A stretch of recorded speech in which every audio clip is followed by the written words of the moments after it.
Hello વિદ્યાર્થી મિત્રો, welcome to the our class. વિદ્યાર્થી મિત્રો, આપણે જોઈ રહ્યા છીએ પુરુષ રસાયણ વિજ્ઞાન અને તેમાં પણ આપણે કલીલની વાત કરી રહ્યા છીએ.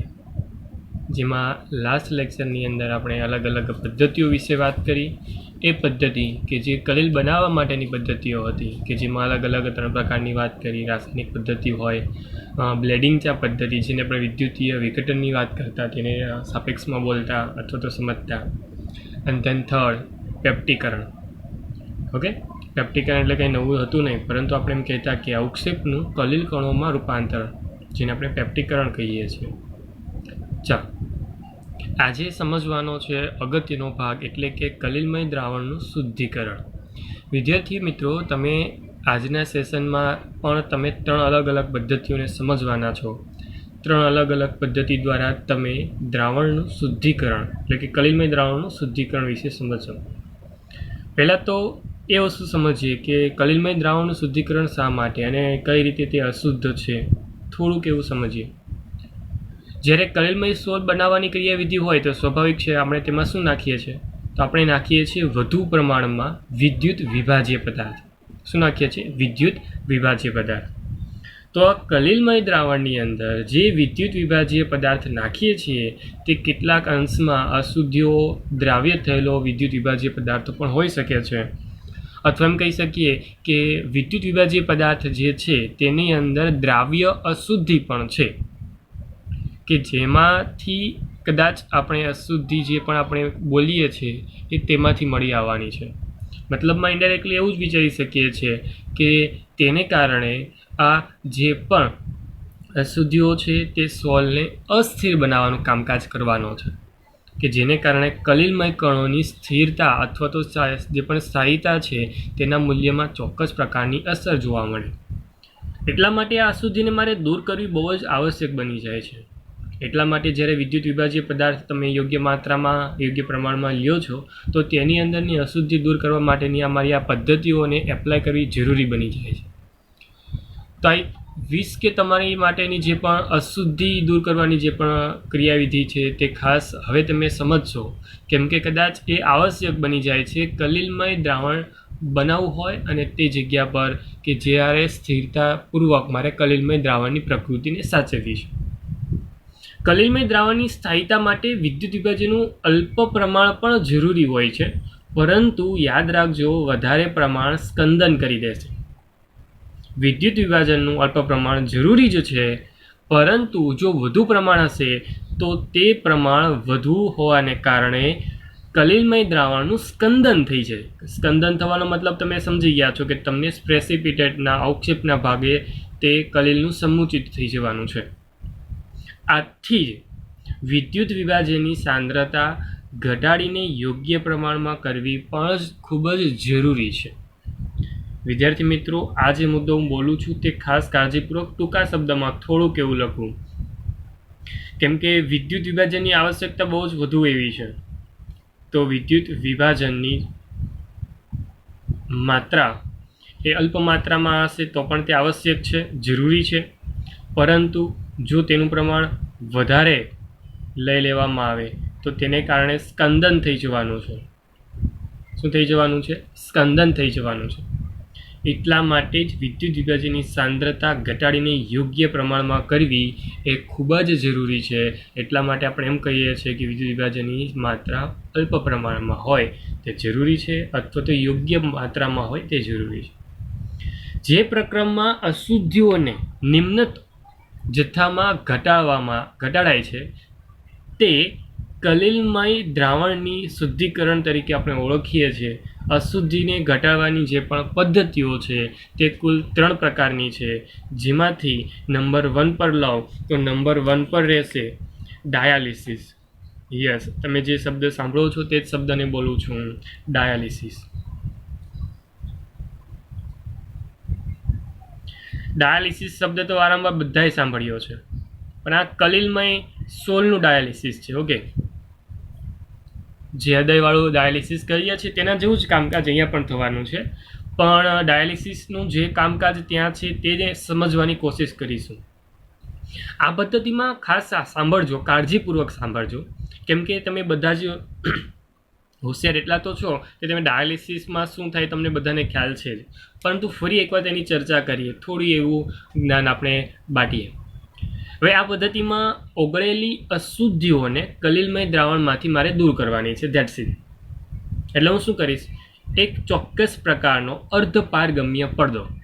જ્યારે પણ અર્ધપારગમ્ય પડદો બોલીશ ને ત્યારે સમજવાનું તમારે એવું કે કલીલમય સોલને પારદર્શક માધ્યમ રીતે તે જવા નહીં દે, બાકી અશુદ્ધિ યોગ્ય રીતે જતી રહેવાની છે. સમજાયું? ફરી એકવાર બોલું છું, અર્ધપારગમ્ય પડદાનું નામ પડે ત્યારે સમજી જવાનું કે કલીલમય કણો પ્રસરણ પામી શકવાના નથી, પરંતુ બાકીની જે અશુદ્ધિઓ છે તે સરળતાથી પ્રસરણ પામી શકે છે એ પડદાની આરપાર. સમજાયું? હવે જો પડદાનું નામ પાડું છું તો અર્ધપારગમ્ય પડદાના સ્વરૂપમાં અર્ધપારગમ્ય પડદા, પહેલાં તો આ જ બહુ મહત્વનું છે. અને અર્ધપારગમ્ય પડદા વડે પ્રસરણ કરાવીને અશુદ્ધિને દૂર કરવાની જે પણ કાર્યવિધિ બોલું છું તેમાં અર્ધપારગમ્ય પડદાના માફક કયા કયા આવે છે અથવા તો શું હોઈ શકે, તેમાં અલગ અલગ પદાર્થોનું કામકાજ ખાસ કરીને ઉપલબ્ધ છે, જેમ કે પાંચમેન પત્ર, પાંચમેન પેપર બોલીએ છીએ અથવા આને, ત્યારબાદ સેલોફોન શીટ, સેલોફોન પડદા જેને પણ બોલીએ છીએ, કે પ્રાણીજ મૂત્રાશયની કોથળીમાંથી બનાવેલા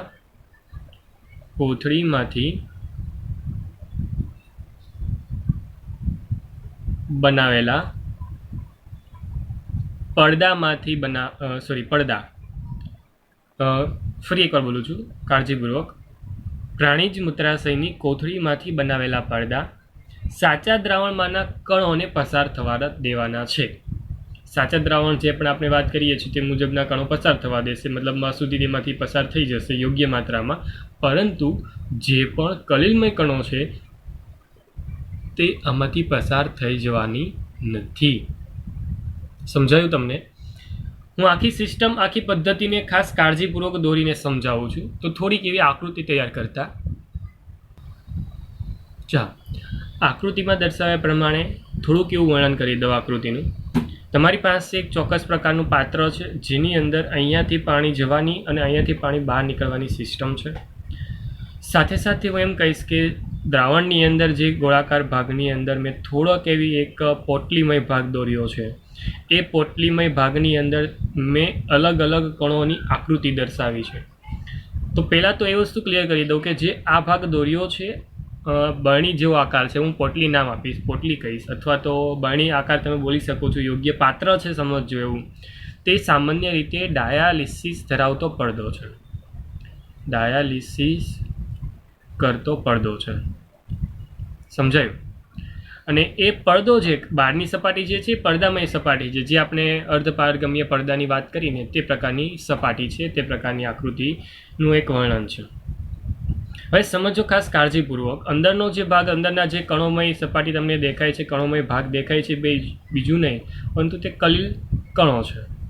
અને સાથે સાથે એમાં અશુદ્ધિ પણ છે, યોગ્ય માત્રામાં શું છે, અશુદ્ધિ પણ છે. ક્લિયર? સમજાયું? અને સામાન્ય રીતે અહીંયા હવે શું થવાનું છે ખાસ કાળજીપૂર્વક સમજજો. તમારી પાસે જે ડાયાલિસિસ કરતો પડદો છે તેની અંદર, એટલે કે આ જે બરણી જેવો આકાર છે ને તેની અંદર મારું કલીલમય દ્રાવણ વિદ્યુત વિભાજ્યની યોગ્ય હાજરીને સાથે મેં અંદર રાખ્યું. બહારનું ભાગ છે એમાં પાણી મેં ભર્યું છે. હવે હું શું કરીશ તો કે તમારી પાસે જે પણ સિસ્ટમ છે એ કંઈક આકૃતિમાં દર્શાવ્યા મુજબની તેવી છે. આ માર્ગ હજી મેં ચાલુ કર્યા નથી.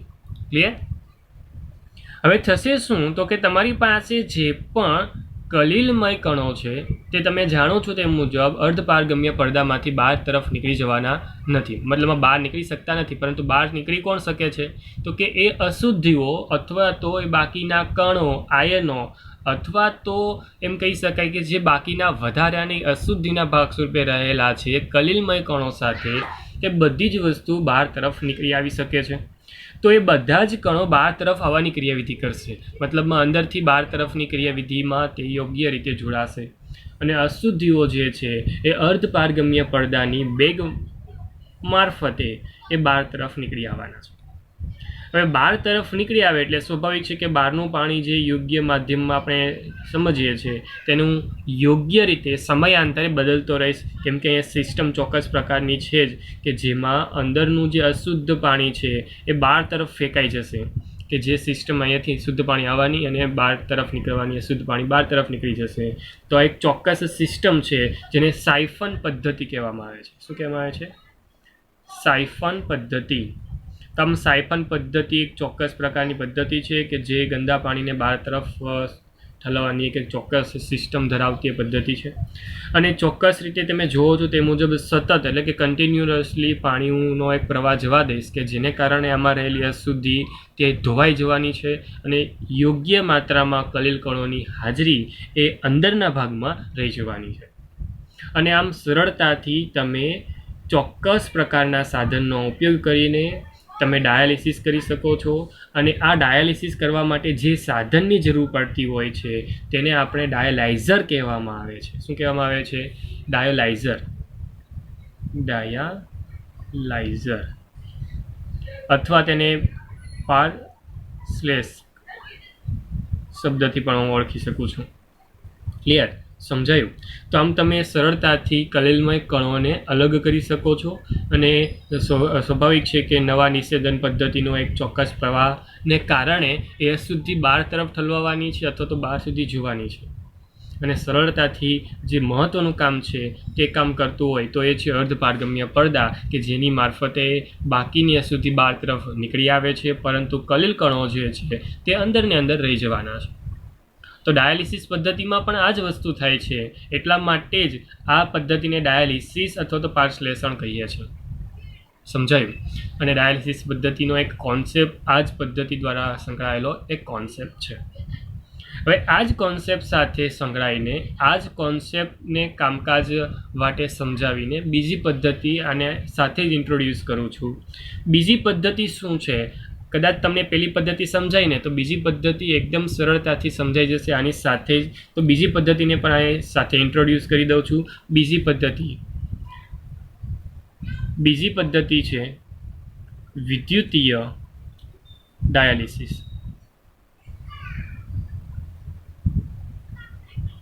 વિદ્યાર્થી મિત્રો, તમે સમજી ગયા છો. તે જ રીતે વિદ્યુતીય ડાયાલિસિસ છે, મતલબમાં એક નાનો એવો ફેરફાર કરવાનો છું.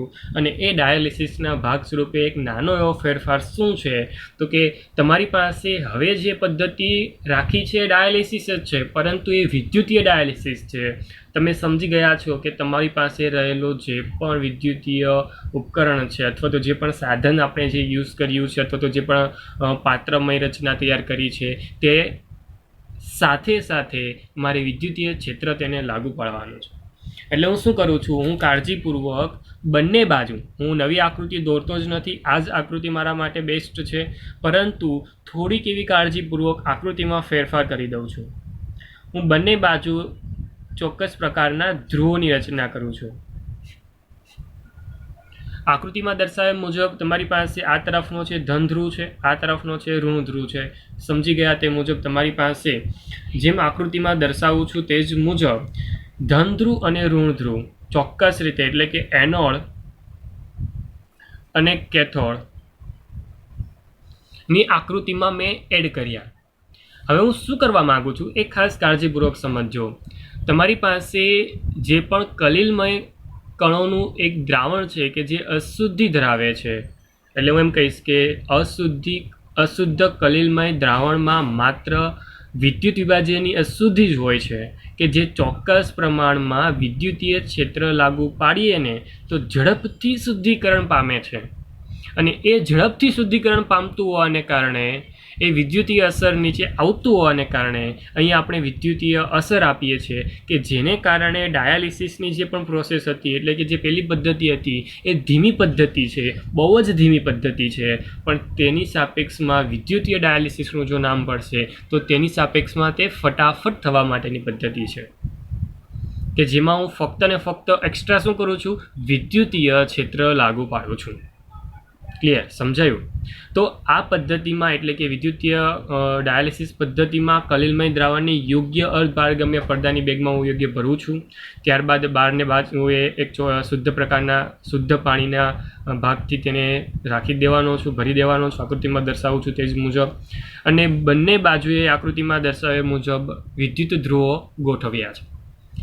વિદ્યુત ધ્રુવો ગોઠવાનું જે પણ સિસ્ટમ છે તમે સમજી ગયા છો. આ બાજુ એનોડ છે, આ બાજુ કેથોડ છે. ધનધ્રુવ અને ઋણધ્રુવની જે પણ સિસ્ટમ છે એ મુજબની સિસ્ટમ અહીંયા ગોઠવી દીધી. ક્લિયર, સમજાયું? હવે હું શું કરીશ તો કે વિદ્યુત પ્રવાહ પસાર કરીશ. વિદ્યુત પ્રવાહ પસાર કરવાની સાથે કલિલમય દ્રાવણમાં હાજર આયનો ઝડપથી વિરુદ્ધ વિદ્યુત ધ્રુવ તરફ ખસવાના છે. મતલબ એવું કહું છું કે આ ધન છે અને આ ઋણ છે. સમજો ખાસ કાળજીપૂર્વક. એટલે અંદરનો જે પણ સિસ્ટમ મુજબનો ભાગ છે એ કંઈક આ રીતે દર્શાવું છું કે અંદર ધન પણ હશે અને ઋણ પણ પ્રકારની અશુદ્ધિ, બંને પ્રકારની અશુદ્ધિ કંઈક અસ્તવ્યસ્ત રીતે ગોઠવાયેલી છે. That's it. ઓકે ને? હવે તમે જાણો છો તે મુજબ તમારી પાસે જે પણ ધન ધ્રુવ છે એ કયા તરફ આકર્ષાય? સ્વાભાવિક છે, ઋણ ધ્રુવ તરફ આકર્ષાશે. અને જે ઋણ ધ્રુવ છે એની તરફ કોણ આકર્ષાય? ધન ધ્રુવ આકર્ષાય. તો એ વિરોધાભાસ ધરાવતો વિદ્યુત ભાર જે છે વિદ્યુત ધ્રુવ તરફ ખસવાની જે પણ એબિલિટી જે પણ આયનો પાસે રહેલી હોય તે અહીંયા એપ્લાય થશે. અને ઇનડાયરેક્ટલી એવું એમ કહીશ કે આમાં જે દ્રાવણમાં અશુદ્ધિ રહેલી છે, જે ધન વીજભારિત છે, તે ફટાફટ શું કરશે? વિદ્યુત પ્રવાહ ચાલુ થવાની સાથે જ એનોડ તરફ ખેંચાશે, કેથોડ તરફ ખેંચાશે. અને એવી જ રીતે જો અહીંયા ઋણ વીજભારિત અશુદ્ધિઓ છે તો શું થશે? કેથોડ તરફ ખેંચાશે. જે ખેંચાવાનું કામકાજ છે ને તે વિદ્યુત પ્રવાહની અસરને કારણે છે, એટલે ફટાફટ થશે. અને જેમાં આપણે પહેલાં કહેતા ને કે પહેલી સિસ્ટમ મુજબ એટલે કે ડાયાલિસિસમાં ફક્ત ડાયાલિસિસમાં શું થતું તો કે સ્ફટિકાભાસી બહાર તરફ જવાની જે પણ ક્રિયાવિધિ હતી એ હવે ફટાફટ થાય છે. અને સરળતાથી નિસ્યંદિત પાણીની અંદર એ તમારા આયનીય જે પણ પ્રકૃતિમાં રહેલી અશુદ્ધિ છે એ ફટાફટ બહાર તરફ ખસી આવશે. અને બહાર તરફ ખસવાની સાથે હું એ જ વસ્તુ ક્લિયર બોલું છું કે વિરુદ્ધ વીજભારના ભાગ સ્વરૂપે ખેંચાઈ આવે છે, કે જેને કારણે જો અંદર તરફ ધન વીજભારિત હશે તો તે આ તરફ જ નીકળી આવવાનું છે. જો અંદર તરફ કોઈ પણ જગ્યાએ ઋણ વીજભારિત હશે તો તે આ તરફ જ નીકળી આવવાનું છે. જે સિમ્પલ તમે સમજો છો તે જ રીતે મળી આવવાનું છે. સમજાયું? તો આમ તમારી પાસે સરળતાથી પહેલામાં સમજ્યા ડાયાલિસિસમાં તે જ વસ્તુ બીજામાં પણ થાય છે, બીજા વિદ્યુતીય ડાયાલિસિસ પદ્ધતિમાં પણ થાય છે. પરંતુ ફેરફાર એટલો જ છે કે બીજી પદ્ધતિમાં એટલે કે વિદ્યુતીય ડાયાલિસિસમાં વિદ્યુત પ્રવાહનો આપણે સહારો લઈએ છીએ. એ વિદ્યુત પ્રવાહને સહારે આપણે વિદ્યુત ધ્રુવો તૈયાર કર્યા છે કે જે ઝડપથી અશુદ્ધિને બહાર તરફ લઈ આવવા, નિસ્યંદિત પાણીમાં લઈ જવા માટે સક્ષમતાથી આપણે યુઝ કરીએ છીએ. અને સરળતાથી જે ઝડપ આપણે જોઈતી હતી એ ઝડપે આપણે શુદ્ધ કલિલ સોલને મેળવી શકીએ છીએ. આઈ વિશ કે તમને આ પદ્ધતિને ખાસ કાળજીપૂર્વક સમજી. તો આથી તમારી બીજી પદ્ધતિ એકદમ સરળ પદ્ધતિ. ઓકે ને? ચાલો નંબર 3 પર વિચારણા કરીએ. નંબર 3 વાળી પદ્ધતિ પણ ખાસ અગત્યની પદ્ધતિ પણ કહી શકાય, પણ તે પણ એકદમ સરળ પદ્ધતિઓમાં આવે છે. અને એ છે અલ્ટ્રા ફિલ્ટ્રેશન પદ્ધતિ, જેને બીજા શબ્દમાં એમ કહે શુદ્ધ ગાળણ પદ્ધતિ. શું નામ છે? શુદ્ધ ગાળણ પદ્ધતિ. સમજીએ. અલ્ટ્રા ફિલ્ટ્રેશન એક એવી પદ્ધતિ છે, ખાસ કાળજીપૂર્વક સાંભળજો, જેમાં કલિલમય દ્રાવણના દ્રાવ્ય અને દ્રાવકને અલગ કરી દેવામાં આવે. સમજાયું? ફરી એકવાર બોલું છું. અલ્ટ્રા ફિલ્ટ્રેશન એવી પદ્ધતિ છે કે જેમાં કલિલમય દ્રાવણના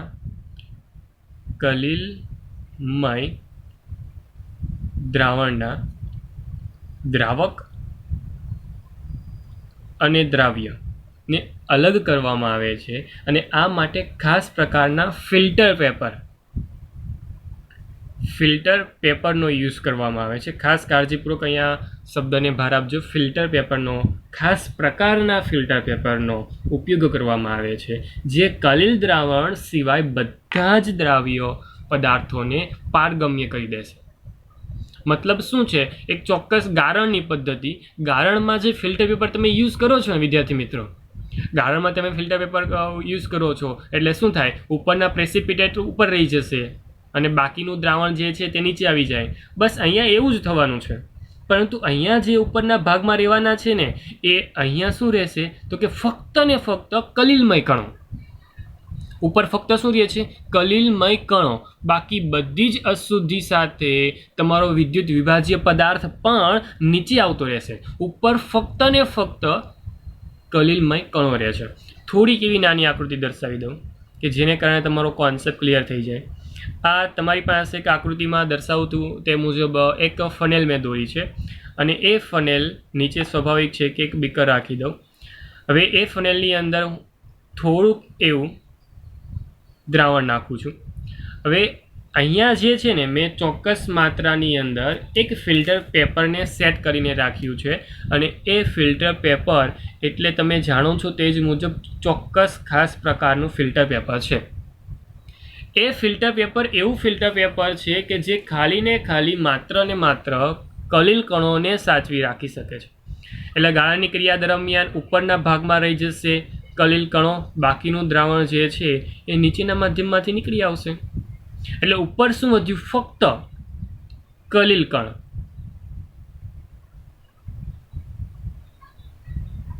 સમજાયું? ઉપર ફક્ત ને ફક્ત કલીલમય કણો વધે છે, બાકી બધી જ દ્રાવણ નીચે તરફ. એટલા માટે મારે ખાસ પ્રકારના, શબ્દને ફરી એકવાર દોહરાવું છું, ખાસ પ્રકારના ફિલ્ટર પેપરની માને જરૂર પડશે. અહીંયા બાકી બધા જ પદાર્થ પારગમ્ય રીતે નીચે આવી જાય છે, ફક્ત ઉપર કલીલ રહી જાય છે. સમજાયું? હવે ખાસ સાંભળજો, જે પણ સામાન્ય ફિલ્ટર પેપર હોય ને, તો સામાન્ય ફિલ્ટર પેપર તમે જે લેબમાં યુઝ કરો છો તેમાં છિદ્ર બહુ મોટા હોય છે, જેમાં સામાન્ય રીતે કલીલ કણો રોકાઈ શકતા નથી. કલીલ કણોનું જ્યારે ગાળણ કરવામાં આવે સામાન્ય ફિલ્ટર પેપરની અંદર, તો તે નીચે નીકળી આવશે. એટલા માટે હું વારંવાર બોલું છું, ખાસ પ્રકારના ફિલ્ટર પેપર. સમજ પડે છે વિદ્યાર્થી મિત્રો? કે જેની અંદર એકદમ સૂક્ષ્મ કણો હોય, સૂક્ષ્મ કાણાઓ હોય, કે જે કાણાઓમાંથી કલીલ કણો પણ પસાર થઈ શકે નહીં. એટલા માટે જે ચોક્કસ પ્રકારના ફિલ્ટર પેપરો છે તે બનાવવામાં આવે છે. હવે સામાન્ય ફિલ્ટર પેપર જે હોય ને, તેના છિદ્રો મેં તમને વાત કરી તે મુજબ બહુ જ મોટા હોય છે કે જેમાંથી કલીલ કણો નીકળી જવાના છે. તો હવે તે કલીલ કણોને મારે યોગ્ય રીતે નાના બનાવવા માટેની ક્રિયાવિધિ હું તમને સમજાવવા જઈ રહ્યો છું. સામાન્ય ફિલ્ટર પેપરમાંના છિદ્રોને કોલોઇડલનું દ્રાવણ જે આવે ને, ખાસ કાળજીપૂર્વક, કોલોડિયન દ્રાવણ. શું બોલું છું? ખાસ કાળજીપૂર્વક. સામાન્ય ફિલ્ટર પેપર લઉં છું, એને કોલોડિયલ દ્રાવણમાં સંસેચિત કરું છું, મતલબમાં જબોડી દઉં છું. ગુજરાતીમાં જ બોલું છું, જોબોડી દઉં છું. જોબોડવામાં શું થાય? તો કે એકવાર ડીપ કરીશ અને પછી કાઢી લઈશ. ઓકે ને? તો એ જબોડી દઉં છું કે જેથી કલીલમય કણોની જે પણ સંપર્ક સપાટીને કારણે જે પસાર થઈ જતા હતા ને, એ નહીં થાય. એટલે થવાનું શું છે? તો કે અહીંયા થવાનું એવી રીતે છે કે તમારી પાસે જે કલીલમય કણો જે છે એટલા સૂક્ષ્મ ભાગમાં નાના નાના જે છિદ્ર છે એ ઉત્પન્ન થશે કે જે કલીલ કણોને પણ પસાર ન કરી શકે. અને કોલોડિયન દ્રાવણ શું છે એ પણ ક્લિયર કહી દઉં. તો કોલોડિયન દ્રાવણ જે સામાન્ય રીતે 4% નાઇટ્રો સેલ્યુલોઝનું આલ્કોહોલ અને ઇથર માં બનાવેલું દ્રાવણ છે. સમજાયું? જે દ્રાવણનો યુઝ કરીએ છીએ આપણે ફિલ્ટર પેપરમાં અતિ સૂક્ષ્મ છિદ્ર બનાવવા માટે તે કોલોડિયન દ્રાવણ સામાન્ય રીતે 4% નાઇટ્રોસોલ્યુલોઝનું આલ્કોહોલ અને ઇથરમાં બનાવેલું દ્રાવણ છે. સામાન્ય ફિલ્ટર પેપરને કોલોડિયન દ્રાવણમાં ડુબાડી દેવાનું. ત્યારબાદ તેની ઉપર ફોર્માલ્ડીહાઇડથી સખત બનાવી દેવાનું. શું કરું છું? પ્લસ આ દ્રાવણમાં એને ડીપ કરાવ્યું, ત્યારબાદ તેના પર ફોર્માલ્ડીહાઇડનો સ્પ્રે કરીશ. શું કરીશ? ફોર્માલ્ડીહાઇડ સોલ્યુશન છે, દ્રાવણ છે, દ્રાવણનું નામ છે ફોર્માલ્ડીહાઇડ. તમે જાણો જ છો, 12થમાં છો એટલી તો વસ્તુ તમે જાણો છો. તો ફોર્માલ્ડીહાઇડથી તેને હું સખત બનાવી દઈશ. સ્વાભાવિક છે કે સ્પ્રે છે, હું સ્પ્રે છાંટીશ અને એ સ્પ્રે દ્વારા તેને ફરી એકવાર જે ભીનું કર્યું છે તેને હું સૂકવી દઈશ.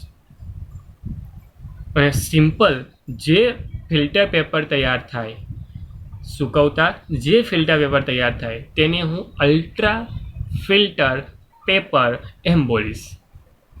ફરી એકવાર આખી જ પ્રોસેસ ફટાફટ દોહરાવું છું. કોલોડિયલ દ્રાવણ લીધું છે મેં. કોલોડિયલ દ્રાવણમાં મેં તમારો જે પણ સામાન્ય ફિલ્ટર પેપર હતું તેને ડીપ કરાવ્યું, મતલબમાં ઝુંબોળી દીધું એકવાર. ત્યારબાદ તેને બહાર કાઢી લઈશ, તેને થોડુંક સૂકવી દઈશ, તેને થોડુંક ફોર્માલ્ડીહાઇડમાંથી પસાર કરીશ અથવા તો તેના પર સ્પ્રે કરીશ. ફોર્માલ્ડીહાઇડ દ્વારા સ્પ્રે થઈ ગયા પછી તેને ફરી એકવાર સૂકવીશ અને જે ફિલ્ટર પેપર તૈયાર થશે તેને હું નામ આપીશ અલ્ટ્રા ફિલ્ટર પેપર. શું નામ આપ્યું મેં? Ultra filter paper. આ અલ્ટ્રા ફિલ્ટર પેપરની મદદથી તમે કલીલ કણોને અન્ય પદાર્થોથી અલગ મેળવી શકો છો.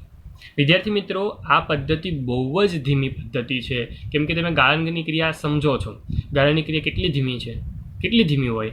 એ જ રીતે અહીંયા પણ કલીલ કણોની જે પણ આ ગાળણની ક્રિયા છે બહુ જ ધીમી છે. એટલે કોઈ વખત શું કરવામાં આવે, સામાન્ય રીતે નીચેના ભાગમાંથી ચોક્કસ પ્રેશરની સિસ્ટમ, જેને અમે ચૂસણની પદ્ધતિ કહીએ છીએ, ચોક્કસ પ્રકારના મશીન વડે નીચેની ચૂસણની પદ્ધતિ કરવામાં આવે કે જેને કારણે ઉપરનું વધારાનું પાણી હોય અથવા તો વિદ્યુત વિભાજ્ય પદાર્થ છે ને તે નીચે તરફ નીકળી આવે, અથવા તો ઉપરના ભાગેથી ચોક્કસ પ્રકારનું પ્રેશર મારવામાં આવે કે જેને કારણે ફટાફટ ગારણ થાય અને ફટાફટ જે પણ કલીલમય કણો છે તે પરિણામના સ્વરૂપમાં અલ્ટ્રા ફિલ્ટર પેપરનો યુઝ કરવાને કારણે મળી જાય. ક્લિયર? તો આમ અલગ અલગ થોડીક એવી સિસ્ટમ જરૂર પડે ત્યાં આપણે યુઝ કરીએ છીએ, વાપરીએ છીએ. સાથે સાથે એક નાની બાબતને હું અહીંયા એડ કરીશ. તમે કલીલ કણોને મેળવી લીધા, તો આ કલીલ કણોમાં ફરી એકવાર અલગથી પરિક્ષેપણ માધ્યમ એટલે કે દ્રાવક તમારું ઉમેરી દઈશ અને મારે જે જોઈતું છે તે શુદ્ધ પ્રકારના કલીલ કણનું દ્રાવણ મેળવી લઈશ. સિમ્પલ, સમજ્યા? તો કલીલ કણો અહીંયાથી લઈને તેની અંદર દ્રાવક નાખી દઈશ એટલે કે પરિક્ષેપણ માધ્યમ નાખી દઈશ કે જેને કારણે મારું શુદ્ધ કલીલમય દ્રાવણ બની જવાનું છે. આમ સરળતાથી તમે કુલ 3 પદ્ધતિ દ્વારા ડાયાલિસિસ, વિદ્યુતીય ડાયાલિસિસ અને અલ્ટ્રા ફિલ્ટ્રેશન દ્વારા તમે કલીલમય કણોનું શુદ્ધિકરણ સરળતાથી કરી શકો છો અને તેના પરથી તમે સરળતાથી અલગ અલગ શુદ્ધ કલીલ કણોને મેળવી શકો છો, જે તમારા માટે ખૂબ જ જરૂરી બનેલા હતા.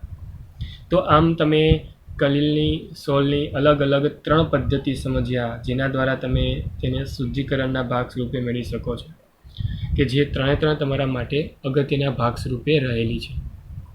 ઓકે, તો આમ ખાસ કાળજીપૂર્વક આજના સેશનને કહીશ કે તમે સમજ્યો હોય અને અહીંયા કોઈ જ પ્રકારની ડિફિકલ્ટી લેવલ છે જ નહીં.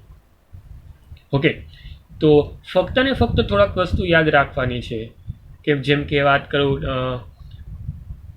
તમારા પડદાઓની, અર્ધપારગમ્ય પડદા, ઓકે ને. ત્યારબાદ કોલોડિયલ દ્રાવણ શું છે તે પૂછવામાં આવે તો ખાસ યાદ રાખવાનું, તે પણ તમારે યાદ રાખવું જરૂરી બનેલું છે. ઓકે, તો આમ અલગ અલગ થોડોક એવો કોન્સેપ્ટ વાઇઝ તમારે થોડુંક એવું યાદ રાખવાનું છે.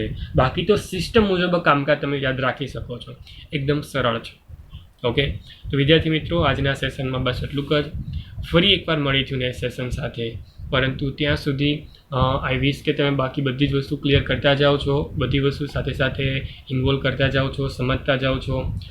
પરંતુ હજી પણ એમ જ કહીશ કે થોડોક એવો રિસ્પોન્સ વધારો, થોડોક એવો ખાસ કાળજીપૂર્વક જ્યારે તમે રીડિંગ કરો છો અથવા તો અહીંયાથી તમે કોઈ વસ્તુને સમજો છો તો એ વસ્તુને મારી સાથે ડિસ્કસ કરવામાં થોડોક આગ્રહ રાખો કે જેને કારણે મને પણ એવું લાગે કે નહીં તમે ચોક્કસ થોડોક ઇન્ટરેસ્ટ લઈ રહ્યા છો. ઓકે, તો બાકીનું નેક્સ્ટ લેક્ચરમાં સમજીશું. નેક્સ્ટ લેક્ચર દ્વારા આપણે આગળ થોડુંક એવું સમજવાની ટ્રાય કરતાં ગુણધર્મના વાત કરીશું. ગુણધર્મ સમજીશું કે કલિલ દ્રાવણ છે તો તે છે શું અને તેના ગુણધર્મો છે. ઓકે વિદ્યાર્થી મિત્રો, આજના સેશનમાં બસ એટલું જ. વધુ મળીશું નેક્સ્ટ સેશન સાથે. હું છું તમારો મેન્ટોર શિક્ષક હિમાંશુ સરદારા સર.